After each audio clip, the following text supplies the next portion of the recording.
Hoje nós vamos falar sobre o que é a humildade. É incrível como Deus, Ele nos conduz. A hora que o pastor Edson começou a falar aqui, eu falei assim, olha, ele está falando do sermão. Incrível. E depois ele ainda falou assim, olha, eu não olhei o tema, mas Deus quer falar com a gente. E aí o pastor José de Almeida também falando, e agora com a leitura, não sei se você percebeu, mas Deus quer falar a respeito do nosso procedimento, nosso comportamento com o nosso irmão. Deus quer consertar se há algum problema entre nós, Ele quer que tudo seja esclarecido, sarado e sanado. E nesse tema, a respeito da humildade, nós vamos refletir agora aqui, analisar. Primeiro que a humildade não é falta de recurso material. Às vezes a pessoa fala assim, mas fulano é tão humilde, não é? Se referindo a uma pessoa que é pobre. Mas existem pessoas pobres, extremamente orgulhosas. E o contrário também é verdade, existem pessoas que têm recurso financeiro e que são extremamente humildes. Então, abra sua Bíblia em Provérbios, capítulo 15. Vamos fazer algumas leituras curtas. Provérbios 15, verso 33.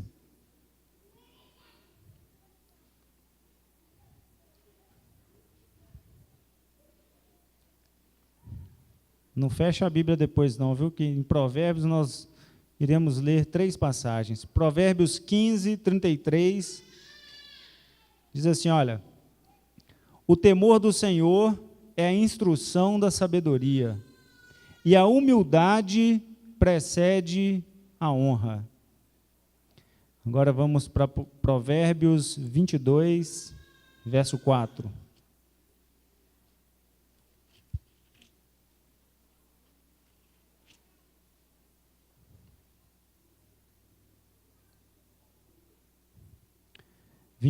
Verso 4.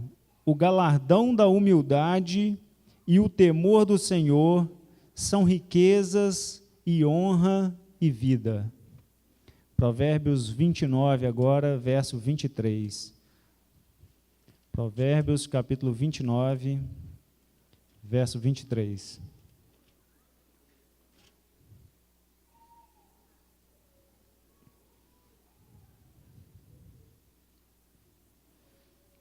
Diz assim, a soberba do homem o abaterá, mas o humilde de espírito obterá honra.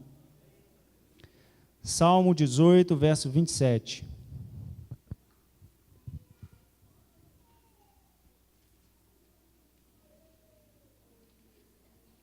Salmo 18, verso 27.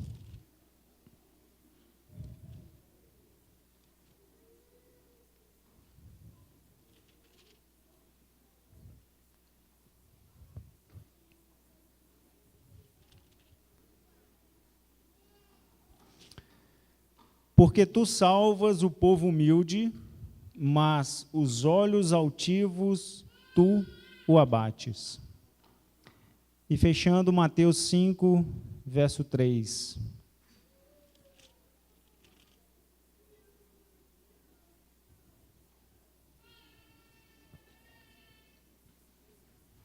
Mateus 5, verso 3.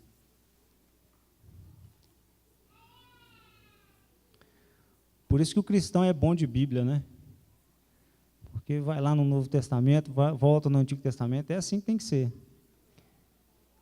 Bem-aventurados os humildes de espírito, porque deles é o reino dos céus.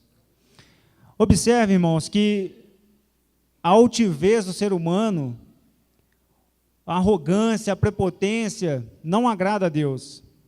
A palavra está falando que Deus o abaterá, mas que o caminho da humildade, essa sim agrada ao Senhor. E a pergunta que eu faço para você é, você é humilde? Às vezes até uma piada, né? A pessoa fala assim, não, mas não existe ninguém humilde igual eu, né?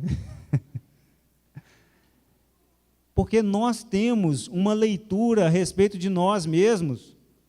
Agora, se eu mudasse um pouquinho a pergunta e falasse para você assim, olha, quando o seu irmão que está ao seu lado, ou as pessoas que convivem com você, olham para você, eles enxergam uma pessoa humilde?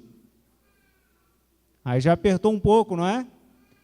Agora, quando Deus, ele passa o olhar sobre a sua vida, o que ele encontra em relação à humildade? Gostaria de falar 4 características de uma pessoa realmente humilde. E o primeiro é que essa pessoa humilde, ela reconhece a sua total dependência de Deus. Para tudo. Segundo, ela reconhece seus erros e ela pede perdão. Uma pessoa que é humilde reconhece que é falha e que erra. E que porque erra, pede perdão. Terceiro, ela não se acha melhor do que os outros. É engraçado que a cultura parece que nos empurra para a gente se achar melhor do que os outros. Mas o verdadeiro humilde, ele não se acha melhor. O que o texto que o irmão leu diz? Considerar o outro superior. Olha, se a gente colocasse esse princípio em prática, eu tenho certeza que a gente não ia ter problemas de relacionamento. Se eu considero o outro superior a mim, então eu vou tratar ele com humildade, eu vou honrar ele, não é? E não vou tentar impor nenhuma condição para ele. E o quarto ponto, que é esse, considera os outros superiores a si mesmo.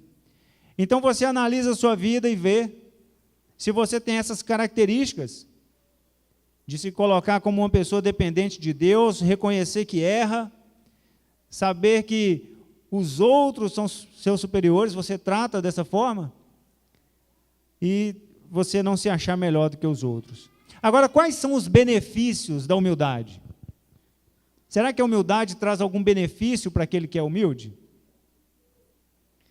Primeiro, a humildade, ela agrada a quem? A Deus.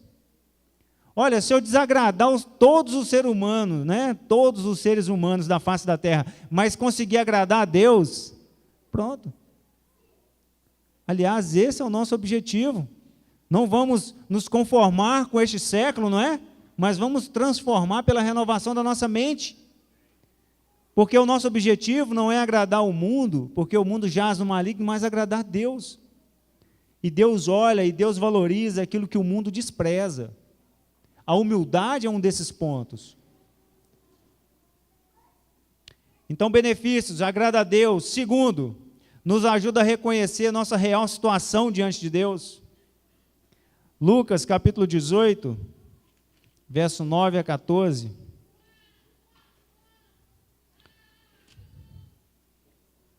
Lucas 18, 9 a 14.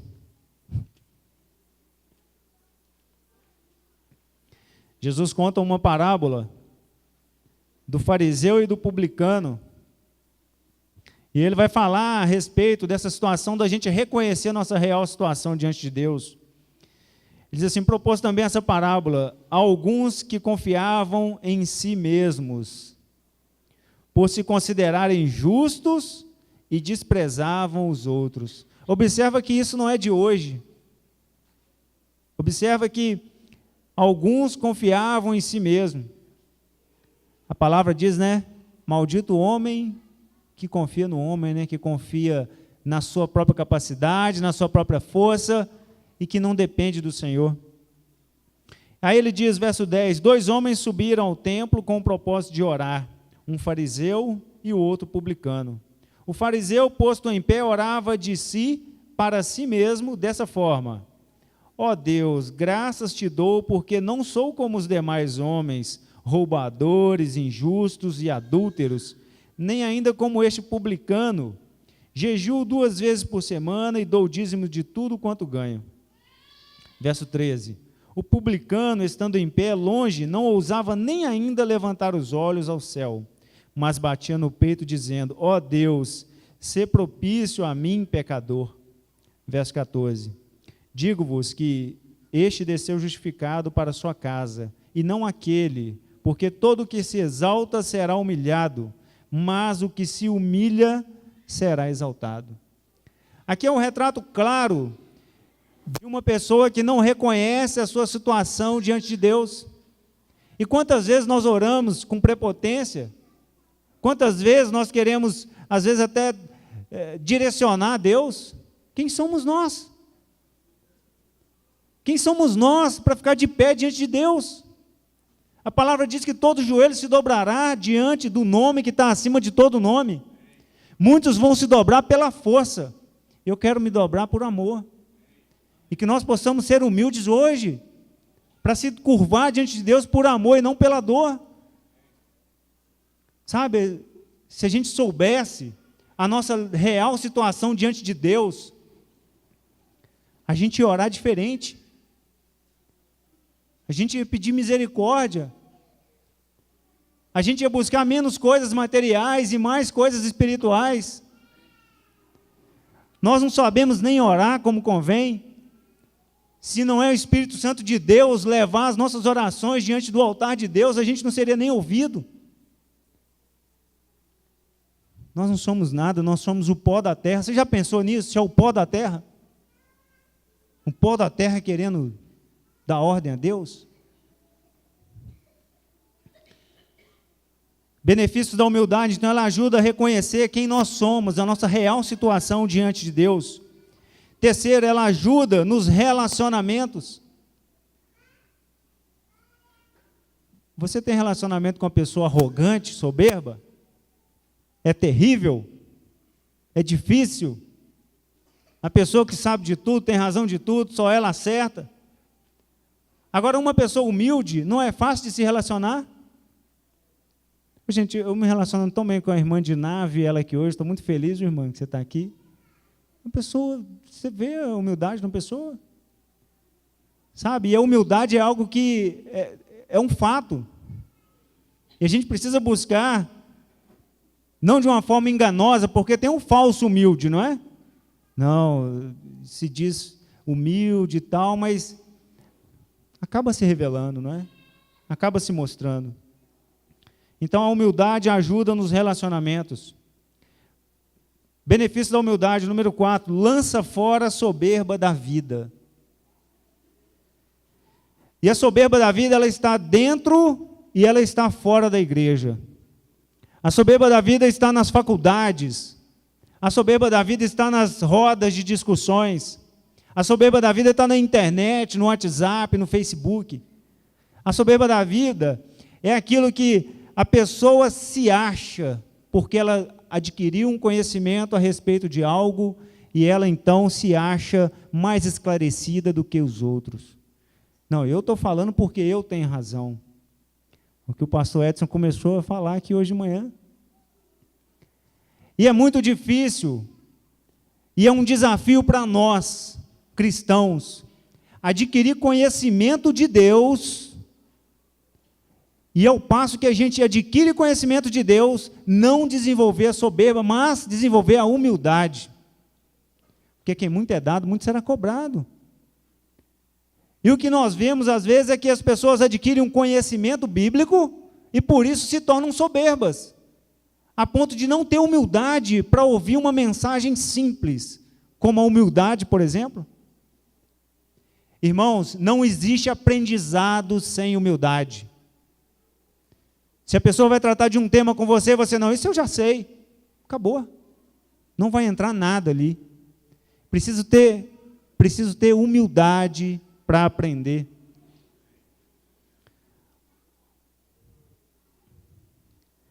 Então, eu falei aqui, olha, características da pessoa humilde, falei os benefícios da humildade, e agora eu queria falar para você como fazer para ser mais humilde. Você quer ser mais humilde? Amém, eu também quero. A gente precisa querer, primeiro ponto é esse. Você precisa entender que você erra. E você precisa querer consertar, você precisa querer ser humilde. Então, como fazer isso? Primeiro, entenda que se você está aqui hoje, é porque Deus permitiu. Entenda que se você levantar amanhã, é porque Deus permitiu. Entenda porque você nasceu e veio a esse mundo, é porque Deus permitiu. Entenda que se você come batata com arroz, com feijão, se tem isso lá no seu prato, é porque Deus permitiu. Se você está usando essa roupa agora que você está usando e se aquecendo, é porque Deus permitiu, irmãos. Eu queria perguntar para você, o que você trouxe para esse mundo que não estava aqui? Então, primeiro ponto para a gente ser humilde, a gente não vai conseguir ser humilde se a gente não reconhecer que tudo que temos, que somos, que fazemos, é por causa da permissão de Deus. É por isso que a palavra ensina, quando você disser que vai fazer alguma coisa, opa, se o Senhor permitir, eu vou fazer aquilo. Se o Senhor permitir, eu vou lá. Porque tudo está sob a poderosa mão de Deus e não cai uma folha da árvore se não tiver o consentimento dEle. Então, o primeiro ponto para você se tornar uma pessoa mais humilde, entenda a sua total dependência de Deus. Segundo, é saber que você é o pó da terra. 1 Pedro, capítulo 1, verso 24.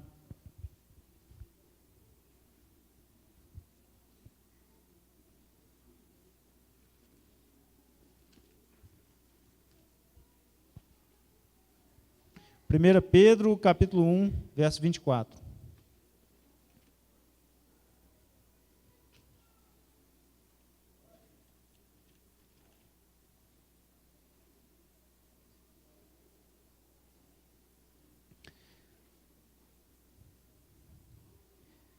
Pois toda a carne é como a erva, e toda a sua glória como a flor da erva. Seca-se a erva e cai a sua flor. A palavra do Senhor, porém, permanece eternamente. Nós somos essa erva que a Bíblia está falando. E a nossa glória é essa florzinha que dá ali no campo. E muda uma estação, cai a flor, seca a erva, o vento sopra e ninguém nem sabe que existiu. Quem viveu 200 anos antes de nós?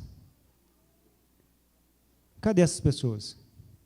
Cadê a glória deles? Cadê aquilo que eles exaltavam, aquilo que eles valorizavam, aquilo que eles recriminavam pessoas por causa das outras, aquilo que gerava divisão? Cadê? O que acontece é que às vezes, né, a própria palavra diz, salvo engano em Eclesiastes, que Deus colocou lá no coração do homem a eternidade. Né? E nós achamos que nós vamos viver aqui na terra eternamente. E nós passamos, sabe, como um sopro. Então nós precisamos entender que nós somos hoje aqui, amanhã já não somos. Passou. E o tempo que nós vivemos aqui? E quando a gente chegar diante de Deus, como teremos vivido? Nós damos valor para tantas coisas que não merecem valor? Quando você vai na porta do hospital, você vê as pessoas valorizando a vida, valorizando os relacionamentos, as pessoas humildes, né? Quebrantadas ali, ó. Então nós precisamos entender que nós somos o pó da terra. 3, como ser mais humilde? Saber que o seu tempo na terra é muito curto. Não vou precisar nem falar de novo, né? Quanto você espera viver aqui na terra? Quantos anos? Faça as suas contas, né? 4, para você ser mais humilde, é preciso você ter misericórdia dos outros. Olhar para o outro não como quem julga, mas sabendo que porque você realmente é um pecador, aquele que merece a misericórdia de Deus, poxa, eu estou recebendo a misericórdia de Deus, eu preciso dar misericórdia também. Admitir o erro do irmão. Será que nós admitimos os erros uns dos outros? Ou nós cobramos a perfeição do outro? Não, porque aqui eu não erro nisso, então tem que ser perfeito. Não é assim que funciona. Então é preciso ter misericórdia dos outros. 5, saber que você é o maior culpado na crucificação. Não, que isso, amigo? Isso não é comigo não, ué. Eu nem estava lá. Culpado é aquele que pregou, aquele que chicoteou, que bateu aquele prego.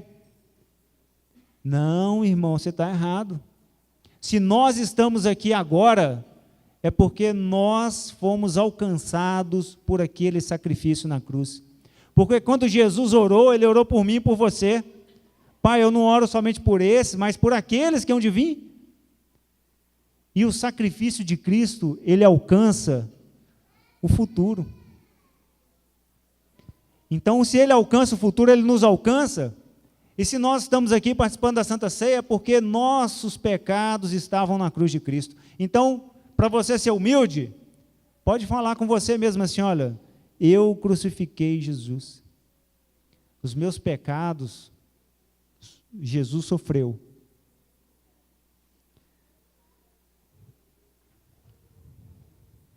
Seis, ser contente com o que Deus te proporciona. Para ser mais humilde, precisa ser contente. O princípio do contentamento, ele é maravilhoso. Você é contente com o que Deus te deu?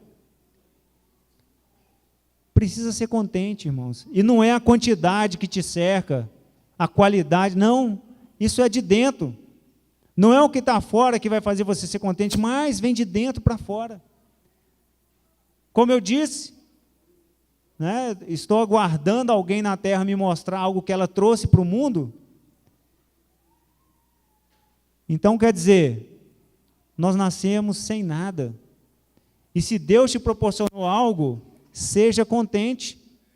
O princípio do contentamento precisa estar na nossa vida.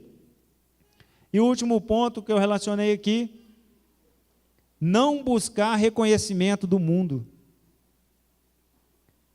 Sabe, o mundo menospreza o humilde.